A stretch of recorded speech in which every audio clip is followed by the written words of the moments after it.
বন্ধুরা সবাই কেমন আছো? আল্লাহর রহমতে আমি ভালো আছি। আজকে দুপুরে রান্না তোমাদের সাথে শেয়ার করব। এই তো মাছ দিয়ে, আলু দিয়ে, কচুরছড়া দিয়ে আজকে রান্না করব। এই তো প্রথমে মাছগুলো ভাজি করে নিচ্ছি, সামান্য তেল দিয়ে তেলটা গরম করে মাছগুলো ভাজি করে নিব।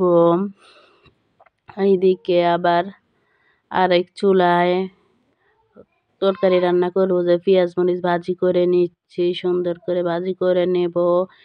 এপাশে মাছ ভাজি করছি, মশলা কষানো শেষ। এবার এর মধ্যে তরকারিগুলো দিয়ে দিব। আলু, বেগুন আর কচুরছড়া দিয়ে ভালো করে কষিয়ে নেব। এই যে একটু নেড়ে চেড়ে ঢাকনা দিয়ে ঢেকে রান্না করে নিব।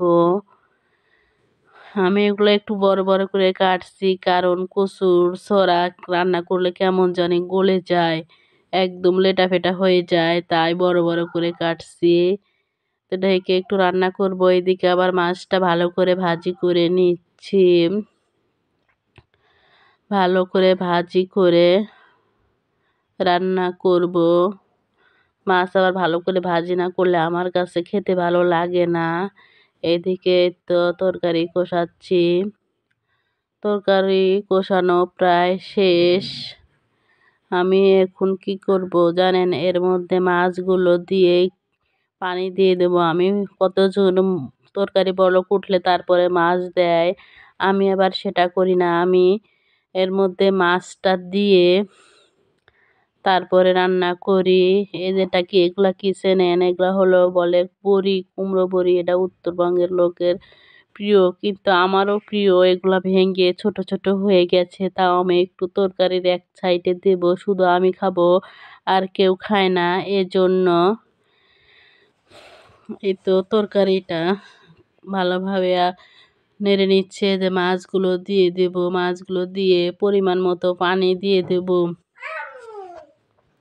এই তো এখন মাছগুলো দিয়েছি, দুটা মাথা 3 পিস চাকা দিয়ে রান্না করেছি। পানি দিয়ে দেব পরিমাণ মতো, ঝোল দিয়ে রান্না করে নিব। এই তো এখন ঢাকনা দিয়ে ঢেকে দেব। তরকারিটা খেতে কিন্তু দারুণ হয়েছিল। এই যে তরকারিটা বলা করছে। এদিকে আবার রাইস কুকারে ভাত রান্না করছি। রাইস কুকারে ভাত রান্না করি, নাহলে তো গ্যাস কুলায় না, 1 মাস যেতে চায় না। এই দেখুন, এক পাশে বড়িগুলো দিয়ে দিয়েছি। রান্নাটাই দেখুন কত সুন্দর কালার হয়েছে, খেতেও দারুণ হয়েছিল। এই তো আমার রান্না শেষ। এবার ছাদের উপরে রোদে, শীতের দিন, রোদে বসে খাওয়ার পালা। এই তো রোদে বসে খাচ্ছি, অনেক মজার ছিল। ভিডিওটা ভালো লাগলে লাইক, কমেন্ট, শেয়ার করে পাশে থাকবেন, এবং ভুল ত্রুটি হলে ক্ষমার দৃষ্টিতে দেখবেন। খোদা হাফেজ, সবাই ভালো থাকবেন।